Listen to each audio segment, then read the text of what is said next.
Whereas our province has experienced unprecedented wildfire devastation that places significant strain on existing firefighting resources, including greater volunteer firefighting time commitments from local members, increased call volumes, particularly associated with wildfire response, gaps in funding for equipment associated with wildfire response, and the growing need for enhanced training for firefighters for wildfire response. Therefore, we petition the House of Assembly as follows. We, the undersigned, call upon the House of Assembly to urge the Government of Newfoundland and Labrador to increase funding for wildfire equipment, including additional wildland coveralls to meet the current and projected needs of our community, enhanced training opportunities, support and hiring of 50 additional wildland firefighters, and to formalize a policy to provide compensation for volunteer firefighters that respond to the wildfires. Also, Speaker, I do want to acknowledge it was a good and welcome news actually to see Global Medics step in yesterday and make significant donations. That's right, to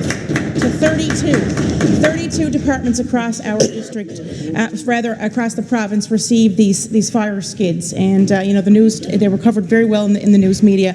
I did listen to a interview by the current minister today, who talked about how his department had involvement. However, it was under the first minister, Ottenheimer, who helped selected where the department has gone. I acknowledge this. I remind the member on that to Absolutely. use names. Right. So my point being, I would like to ask the member to table how the selection process went and what departments actually received these free donations. And from what the information I have gathered, it's not available anywhere officially, but what I have heard, it's been told to me so far, the districts that have received were Hearts Content, Deer Lake, Pooch Cove, Port-au-Choix, Marystown, Clarenville, St. George's, Holyrood, and Lewisport, just to name a few. That looks like a bit of a pattern to me.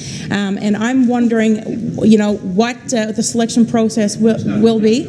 And I'm calling on the minister and all ministers to distribute these resources and funding fairly.